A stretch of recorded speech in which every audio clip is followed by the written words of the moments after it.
성경 말씀 로마서 3장 9절로 26절까지 말씀 보겠습니다. 로마서 3장 9절로 26절입니다.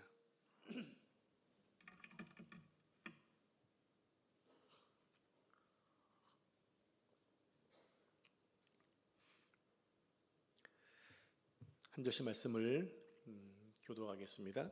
그러면 어떠하냐? 우리는 나으냐? 결코 아니라. 유대인이나 헬라인이나 다 제 아래 있다고 우리가 이미 선언하였느니라.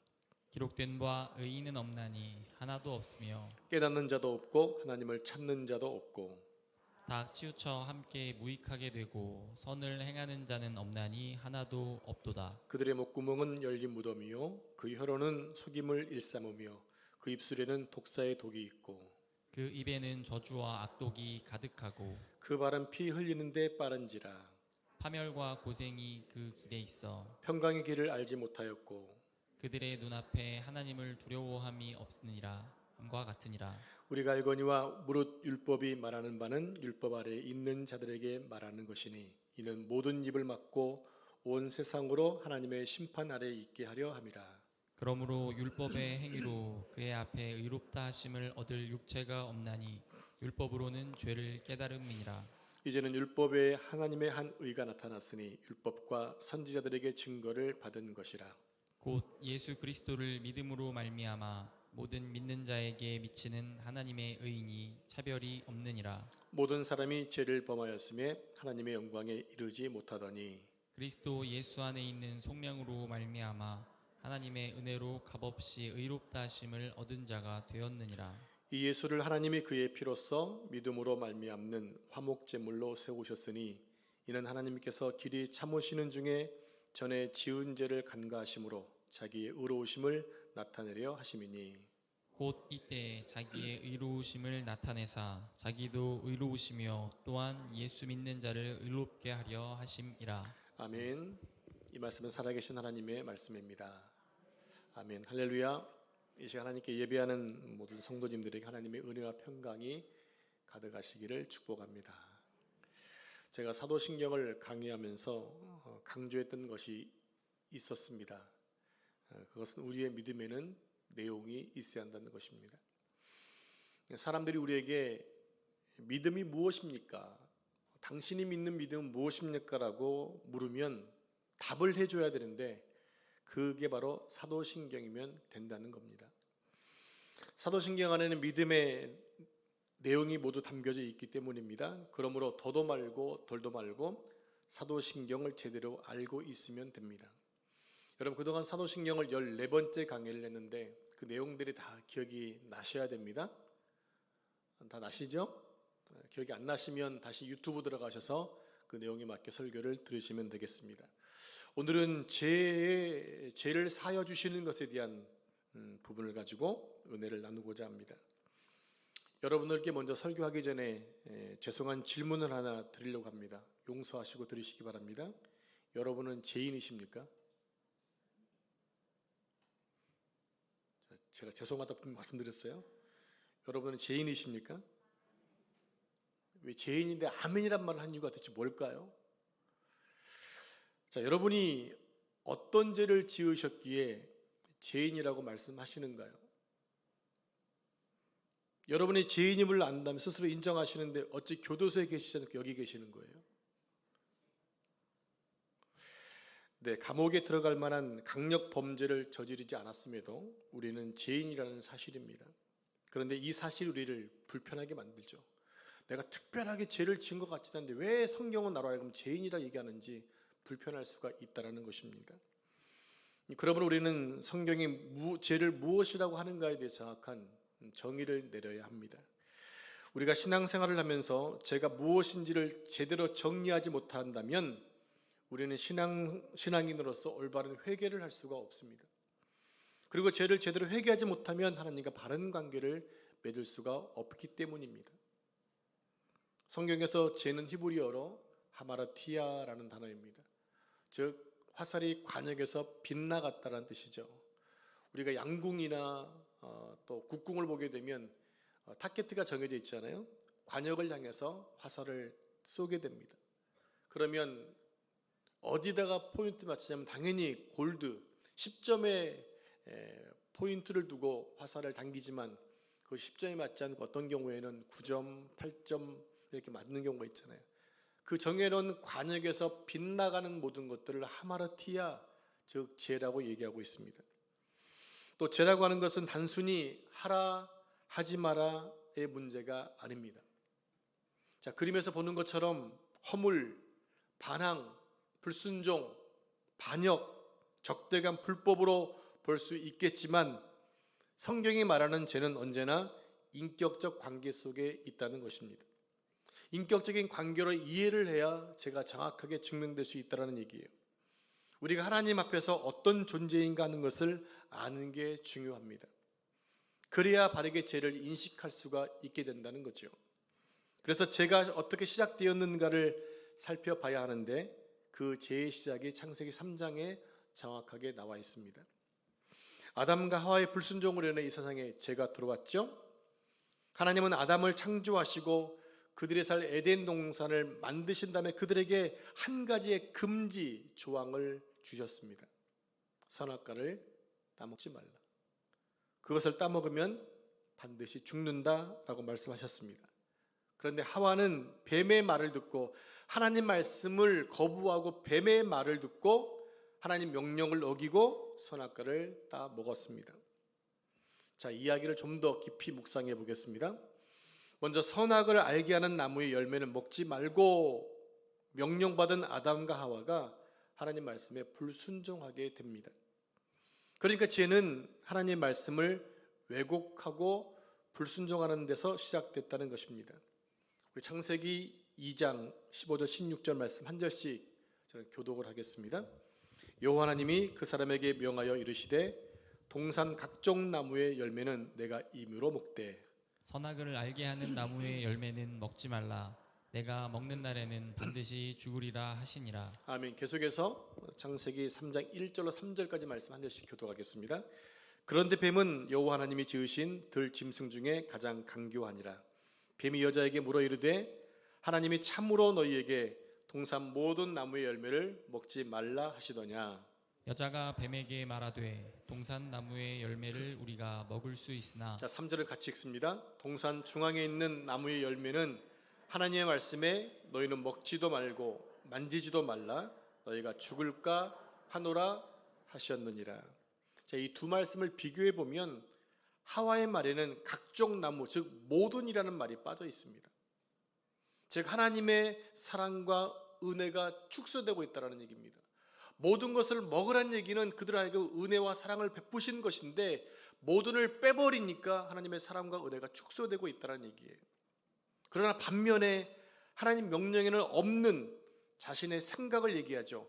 만지지도 말라라는 말을 집어넣게 됩니다. 그 말을 첨가했습니다. 그러니까 죄의 기원은 하나님의 사랑과 은혜를 축소하고 하나님 명령과는 상관없는 자신의 생각을 추가한 것입니다. 즉 한마디로 하나님을 신뢰하지 못한 것이죠. 그래서 사탄은 하와가 하나님 말씀에 왜곡된 것을 알고 너희가 결코 죽지 아니하리라 라고 거짓말을 하게 된 것입니다. 결코 죽지 않는다는 사탄의 말은 하나님이 죽는다고 한 것을 정면으로 부정한 것으로 하나님을 거짓말장애로 만들어버리는 거예요. 즉 하나님과의 신뢰를 어긋나게 했습니다. 일단 하나님이 거짓말한 것으로 의심되어서 신뢰가 깨어지게 되면 그때부터 모든 것이 달라 보이는 거예요.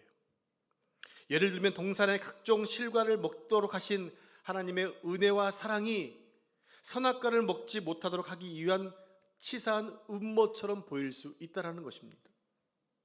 그런 생각에 이르게 되면 하나님께 속았다는 생각을 하게 되고 분하고 억울한 마음을 갖게 되는 거죠. 성경을 보면 뱀의 말이 전혀 근거가 없지는 않습니다. 선악과를 따먹으면 선악을 알게 되고 하나님 너희 눈이 밝아져서 하나님과 같이 된다고 말했거든요. 그러나 분명한 것은 선악을 아는 일은 하나님의 영역이지 인간의 영역이 아니라고 하는 것입니다. 인간은 선과 악을 올바르게 구분할 수 있는 존재가 아니에요. 난 분명히 선과 악을 구분할 수 있는데, 더 자세히 보시기 바랍니다. 인간은 언제나 자신의 이익에 따라 옳고 그름을 판단합니다. 또 뇌물을 받고 악의 편을 들기도 합니다. 집단 이기주의에 의한 잘못된 판단을 하기도 합니다. 반면에 오직 하나님만이 선과 악을 구분하시고 은혜와 심판을 내리실 수 있는 유일한 분이시고, 하나님 말씀만이 선악의 기준이 된다는 것을 우리가 알아야 합니다. 그런데 하와는 누가 자기를 사랑하고 돌보는 존재인지 분별력을 잃어버렸어요. 뱀의 농간에 의해 하와에게 하나님은 아주 나쁜 존재로 이미지가 바뀌어지게 됩니다. 하나님이 자신들을 창조하시고 그들에게 생명을 주시고 그 많은 복을 주셔서 에덴 동산에 살고 있다는 상황 인식은 사라져버리고 순간에 하나님에 대한 적개심이 차고 올라왔다고 하는 거죠. 하나님을 전혀 그렇게 생각하지 않았는데 지금 보니까 아주 나쁜 하나님이네, 이렇게 생각을 해버리게 된 것이죠. 생각은 이렇게 발전되어 가는 것입니다. 처음에는 작았던 생각이 오해가 커질수록 점점점 증폭돼서 나중에는 그 사람을 죽이는 데까지 나가지고 있지 않습니까? 이게 죄의 아주 무서운 전파력이고 또 죄의 성질이기도 합니다. 우리 함께 창세기 3장 6절 상반절 말씀을 같이 합독합니다. 여자가 그 나무를 본즉 먹음직도 하고 보암직도 하고 지혜롭게 할 만큼 탐스럽기도 한 나무인지라. 이제 하와는 뱀이 알려준 정보를 가지고 하나님의 의도를 불순하게 보았습니다. 선악과를 바라보는 하와의 관점이 완전히 달라지고 해석이 달라졌습니다. 인간의 교만한 자아가 발동되기 시작한 것입니다. 인간의 삶은요, 먹는 것, 보는 것, 아는 것, 먹음직스러운 것을 탐하는 것, 눈에 보기에 좋고 아름다운 것을 쫓아가다가 결국 죄악나락으로 떨어지고 말게 된다는 것입니다. 그래서 하나님이 그만 선악과를 따먹고 아담도 따먹게 되죠. 그랬더니 사탄의 말처럼 그들의 눈이 정말 밝아졌어요. 그리고 안 죽었어요. 누가 거짓말했죠? 하나님이 거짓말을 한 거예요. 눈이 밝아졌네? 아직 안 죽었네 라는 거죠. 그런데 밝아진 그들의 눈에 가장 먼저 보인 것이 무엇입니까? 자신들의 벌거벗은 것입니다. 즉 벗었다는 사실이 두려워할 일이 되어져 버린 거예요. 아담과 하와는 벗었음을 전혀 부끄러워하지 않았던 이 본래의 순결한 자기를 상실하고 이제 벗었음을 부끄러워하는 존재로 변질되어 버리게 된 것입니다. 그래서 하나님이 너희의 벗은 것을 누가 알려주더냐 라고 물으시사 아담과 하와는 서로 핑계를 대는 거죠. 자신들의 잘못을 남에게 핑계를 대고 있는 거예요. 급기 아담은 하나님이 만들어주신 저 여자가 나로 하여금 이 선악과를 먹게 했습니다. 선악을 알게 하게 되므로 아담과 하와가 한 것은 서로 진실을 왜곡하고 서로를 비난하고 책임을 전가한 것입니다. 죄는 분명히 둘인데 죄를 책임지는 사람은 한 명도 없었다고 하는 거예요. 그래서 그들은 하나님의 눈을 피해 나무 밑으로 숨어 버립니다. 그들은 하나님으로부터 스스로 분리되어 버린 거예요. 하나님이 그들에게 아무런 조치도 내리지 않으셨는데 그들 스스로가 깨닫고 나서 하나님을 피해 도망가 버리더라는 거죠. 이처럼 죄의 결과는 모든 관계를 파괴해 버립니다. 그래서 죄는 하나님과 우리의 관계를 파괴하고 부부의 관계를 파괴하고 형제들과 성도들과의 관계를 파괴해 버리는 것입니다. 자, 이제 다시 한번 정리해 보겠습니다. 죄는 하나님의 사랑과 은혜를 부정하는 것입니다. 죄는 하나님의 주권 되심을, 주인 되심을 거부합니다. 피조물인 인간이 자신들을 지으신 하나님의 주권을 인정하지 않는 거예요. 무엇입니까? 내가 하나님이 되겠다는 것입니다. 그래서 하나님이 명령한 것을 임의대로 해석해서, 중요합니다, 임의대로 해석해서 따먹는 불순종을 죄를 짓고 결국에 죄의 나락으로 떨어지게 되었다라는 거죠. 그 결과 인간은 창조주이신 하나님으로부터 영원히 분리되고 말았습니다. 그래서 아담 이후의 인류는 자신이 신이 되어서 판단하고 행동하게 되는 거죠. 여러분, 지금 시대는 모든 사람이 다 신이 될 수 있다고 말하는 세대 아닙니까? 이게 포스트 모던 시대의 특징입니다. 절대의 진리를 거부합니다. 절대의 진리를 거부하니까 하나님 외에 다른 신이 있다고 얘기하는 것이고, 네가 바로 신이 될 수 있다고 얘기하는 것이 이 시대 사조예요. 그리고 죄의 심각성은 그 죄가 자신에게만 끝나지 않고 계속해서 전가된다라는 거죠. 그래서 아담 이후에 모든 사람이 죄를 가지고 태어난다고 성경은 말하는데, 그것이 바로 원죄라고 얘기하는 것입니다. 우리 로마서 5장 12절 말씀을 같이 합독합니다. 그러므로 한 사람으로 말미암아 죄가 세상에 들어오고 죄로 말미암아 사망이 들어왔나니, 이와 같이 모든 사람이 죄를 지었으므로 사망이 모든 사람에게 이르렀느니라. 계속해서 로마서 6장 23절 같이 합독합니다. 죄의 삭은 사망이요 하나님의 은사는 그리스도 예수 우리 주 안에 있는 영생이니라.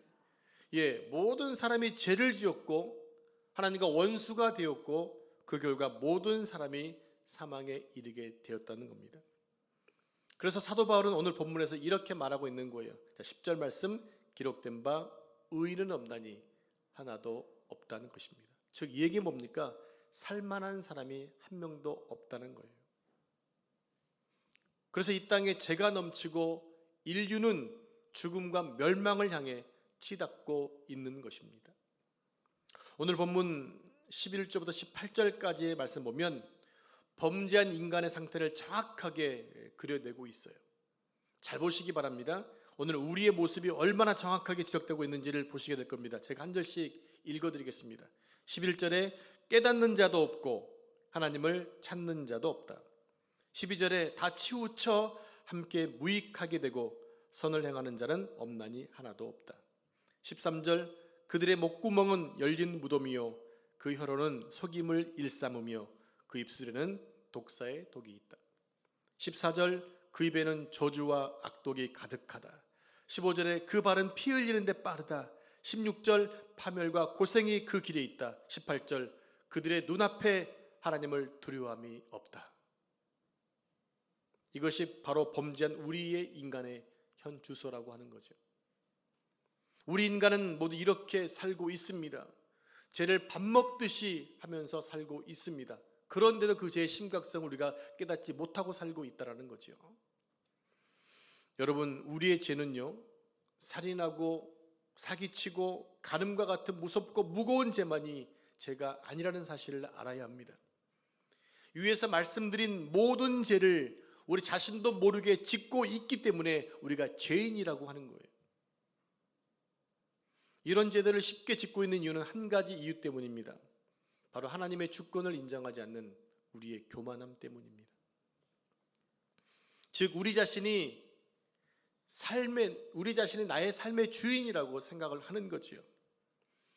그렇게 판단하실 분은 오직 하나님 한 분뿐임에도 불구하고 내가 어느새 주인이 되어 있어서 하나님이 하실 일을 우리가 대신하고 있다는 겁니다. 그게 뭡니까? 죄를 짓고 있는 사람을 우리가 평가하는 거죠. 다른 사람을 평가합니다. 판단하고 죄를 지적하고 우리 스스로가 그들에 대해서 비방하는 이런 모든 것들은 하나님만 하실 수 있는 거지 내가 하는 것이 아니거든요. 근데 우리는 어느 순간 내가 신의 하나님의 그 자리에 서서 그런 일들을 하고 있는 것, 전혀 양심의 가책을 모르고 지내고 있어요. 이게 무서운 죄라는 사실을 모르고 있는 거예요. 그래서 결국 이런 죄가 우리를 사망으로 이끌고 있죠.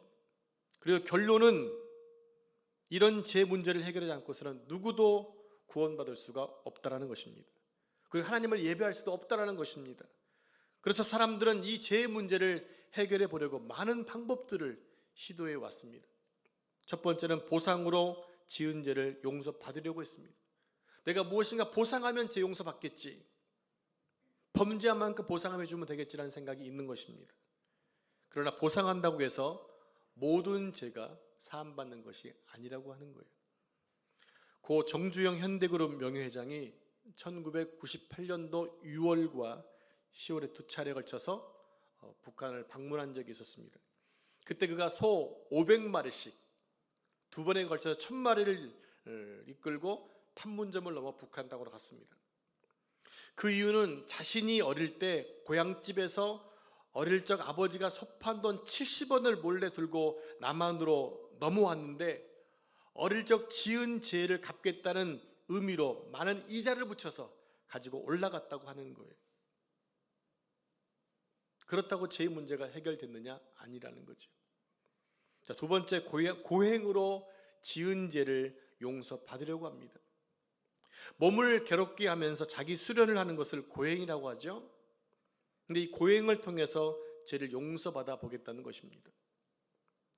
종교개혁자 마르틴 루터, 자신의 죄를 고하고 고행을 하기 위해 빌라도의 계단을 무릎으로 기어 올라갔습니다. 저게 지금 빌라도의 계단입니다. 루터는 교황의 부름을 받아 로마의 라테란 성당을 찾아가서 그곳에 있는 28개의 계단을 회개하는 마음으로 무릎으로 기어 올라갑니다. 이 계단은 빌라도 앞에서 예수님이 오른 계단이라고 하는데 주기도문을 외우면서 한 계단 한 계단 올라가면 제 형벌이 감해진다고 하는 그런 썰이 있었습니다.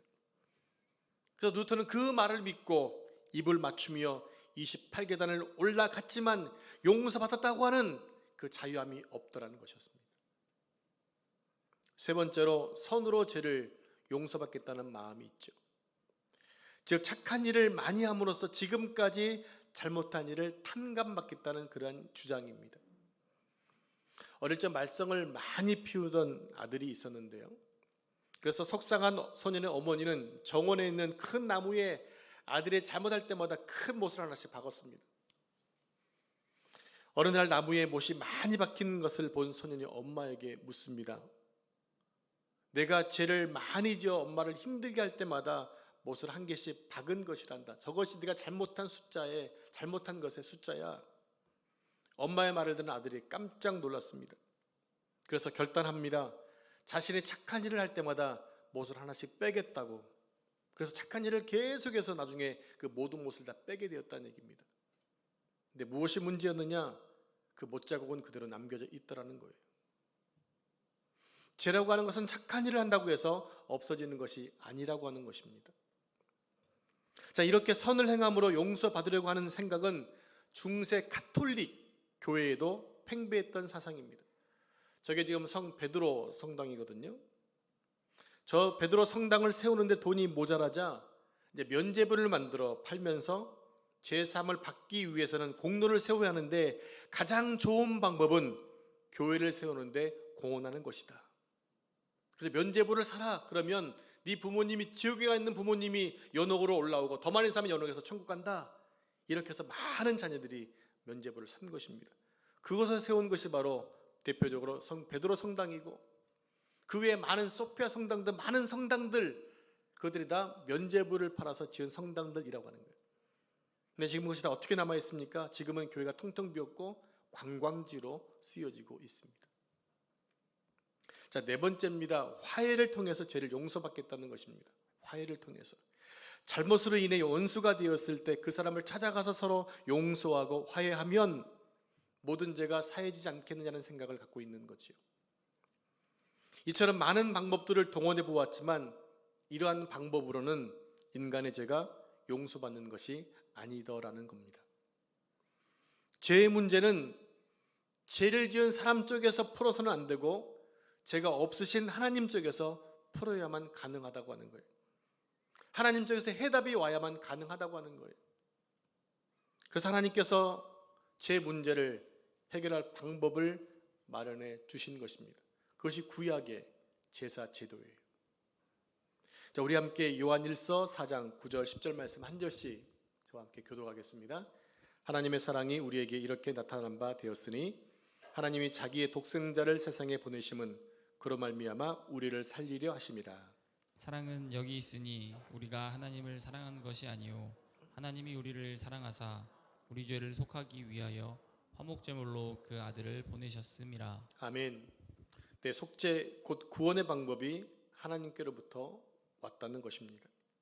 하나님이 그 해결책을 보여주신 그 첫 번째 사건이 바로 출애굽 당시의 유월절 사건입니다. 애굽에 임한 10번째 재앙 중 마지막이 애굽의 모든 장자가 죽는 것 아닙니까? 그 재앙을 피하는 유일한 길이 있습니다. 1년 동안 잘 흠없이 기른 순양을 잡아서 그 피를 문설주에 바르는 가정들은 죽음의 천사가 그냥 지나가겠다는 것이었습니다. 그래서 이스라엘 백성들은 모두 수양의 피를 문설주에 발랐습니다. 그러자 죽음의 천사가 그날 밤 어린 양의 피를 문설주에 바른 집들마다 패스 오버했습니다. 즉 넘어갔다는 얘기입니다. 넘어갔다, 이것이 바로 유월절의 이름이에요. 반면에 어린 양의 피를 바르지 않은 애굽 사람들의 집은 모든 장자와 모든 짐승의 첫 새끼들은 다 죽임을 당했다고 하는 것입니다. 이날이 바로 유월절입니다. 이 유월절 사건이 장차 구원의 예시였다고 한다면 그것을 완전히 성취하신 분이 바로 예수 그리스도이신 것입니다. 그래서 예수님을 본 세례 요한은 이렇게 얘기하죠. 보라, 세상 죄를 지고 가는 하나님의 어린 양이로다. 이렇게 선포한 것입니다. 그래서 예수님은 이 땅에 어린 양의 양으로, 세상 죄를 지는 어린 양의 양으로 십자가에 달려 돌아가시게 된 거예요. 즉 예수 그리스도의 피는 출애굽 당시의 유월절 어린 양의 피와 같은 것입니다. 문설주의 피를 바른 집마다 사망이 넘어갔듯이 예수 그리스도의 보혈의 피를 믿는 자에게는 하나님의 저주가 넘어간 것입니다. 죄를 보시고도, 죄가 있음에도 사망의 천사가 그냥 지나가신 이유는 예수 그리스도의 피 때문입니다. 그러므로 죄와 사망에서 패스 오버된 우리는 절대로 정죄함을 받지 않는다고 성경은 말씀하세요. 그러므로 이제 믿음으로 로마서 8장 1절 2절 말씀을 함께 읽는 게 아니라 선포하겠습니다. 시작. 그러므로 이제 그리스도 예수 안에 있는 자에게는 결코 정죄함이 없나니 이는 그리스도 예수 안에 있는 생명의 성령의 법이 죄와 사망의 법에서 너를 해방하였습니다. 아멘. 여러분, 이 말씀이 여러분에게 자유함이 임했으면 좋겠습니다. 제 용서함을 받은 것은 우리가 의로워서, 우리가 선한 행실이 많아서가 아닙니다. 예수 그리스도의 속죄 때문입니다. 예수님이 나의 죄를 대신해서 십자가에 달려 돌아가셨기 때문에 내가 죄인이 아니라 의인된 자리에 이르게 된 것입니다. 그러므로 우리는 예수 그리스도의 공로를 믿음으로 말미암아 제 사함을 받았습니다. 오늘 본문 22절 24절까지 말씀 한 절씩 교독하겠습니다. 곧 예수 그리스도를 믿음으로 말미암아 모든 믿는 자에게 미치는 하나님의 은이 차별이 없느니라. 모든 사람이 죄를 범하였음에 하나님의 영광에 이르지 자, 못하더니 같이 읽습니다. 그리스도 예수 안에 있는 속량으로 말미암아 하나님의 은혜로 값없이 의롭다 하심을 얻은 자 되었느니라. 바로 여러분들이 그런 자가 되었다는 것입니다. 사랑하는 성도 여러분, 예수님의 죽으심이 2000년 전에 한 사건으로 끝나버리면 안 됩니다. 예수님의 죽으심은 반드시 오늘 나에게 일어난 사건이 되어야 하는 거예요. 맞습니까? 그 속죄 사건이 나의 것이 되고 나의 고백이 되어지지 않으면 그것은 나와는 아무런 상관이 없다는 것입니다. 다시 한번 여러분께 질문합니다. 여러분은 모두 구원 받으셨습니까? 그 구원이 나의 공로가 아니라 오직 예수 그리스도의 십자가 은혜를 믿음으로 말미암아 바로 구원을 받게 된 것이죠. 정말 죄송하고 그것이 미안하고 송구해도 어쩔 수 없어요. 나 때문에 예수님이 죽은 건 너무 미안하고 너무나 죄송스러워도 우리는 어쩔 수 없어요. 나에게 구원받을 방법이 없기 때문에 주님이 해주신 거 너무나 감사합니다. 죄송해도 받아야 되는 거예요. 미안해도 받아야 되는 거예요. 그래야 내가 구원자가 될 수 있으니까. 여러분, 다시 한번 질문하겠습니다. 여러분은 예수님이 십자가 보혈로 인하여 구원 받으셨습니까? 그렇다면 속죄함 받은 성도의 삶은 어떠해야 하는 걸까요? 적용입니다. 제 용서를 받은 사람에게 나타나는 세 가지 큰 특징이 있습니다. 한 가지는 기쁨과 감사입니다. 제 용서를 제가 사했다는 기쁨과 사함받았다는 감사가 우리 가운데 있어야 한다는 얘기입니다. 그래서 우리는 항상 기뻐하고 범사에 감사할 수 있어야 하는 겁니다. 두 번째는 용서입니다. 제3의 은혜를 받은 사람은 자신이 용서받았기에 남을 용서해야 하는 것입니다. 남을 용서함을 통하여 내가 용서받은 자의 자임을 확인하는 그 삶을 살아야 하는 것이죠. 마지막으로 하나님의 주권을 인정하며 사는 것입니다. 매사에 하나님의 주권을 인정하는 것입니다. 우리가 무엇을 할 때마다 하나님의 말씀 안에서 행하며 실천하는 것이죠. 나의 주인은 내가 아니라 하나님이시기 때문에 하나님 말씀에 하나님의 의중대로 사는 것이 필요합니다. 그 하나님을 인정해 드리는 거예요. 주님, 제가 어떻게 해야 될까요? 주님, 제가 어떻게 하기 원하십니까? 내가 무엇을 해야 되나요? 하나님께 묻고 살 수 있다면 바로 그것이 바로 하나님의 은혜를 존중하는 거죠. 우리 자녀들이 부모님께 여쭙잖아요. 어머니, 무엇이 드시고 싶으세요? 이게 바로 어머님을 존중하는 것 아닙니까? 바로 우리가 하나님의 주권됨을 인정하는 것, 인정하지 않는 것이 죄라면 인정하는 것은 하나님을 높여드리는 것입니다. 이제 말씀을 정리합니다. 사랑하는 성도 여러분, 우리는 오늘 죄를 사하여 주시는 것에 대해서 함께 말씀을 살펴보았습니다. 그리스도의 속죄하심으로 인해 우리는 죄 사함을 받았습니다. 그리고 구원을 받았습니다.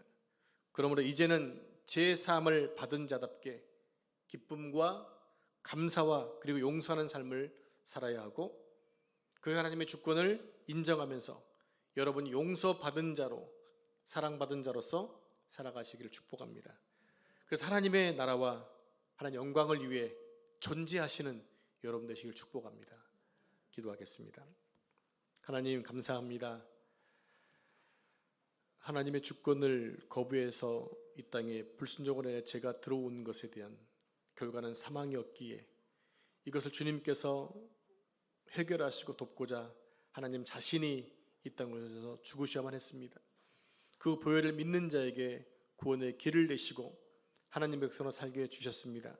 오늘 저희가 그 자리에 있게 하신 것 감사합니다. 나의 의가 아닌 하나님의 은혜임을 고백하며 그 은혜로 말미암아 구원받은 것에 감사하며 또 용서하며 하나님의 주권됨을 인정하는 삶을 살아갈 수 있는 우리 모두가 될 수 있도록 축복해 주옵소서.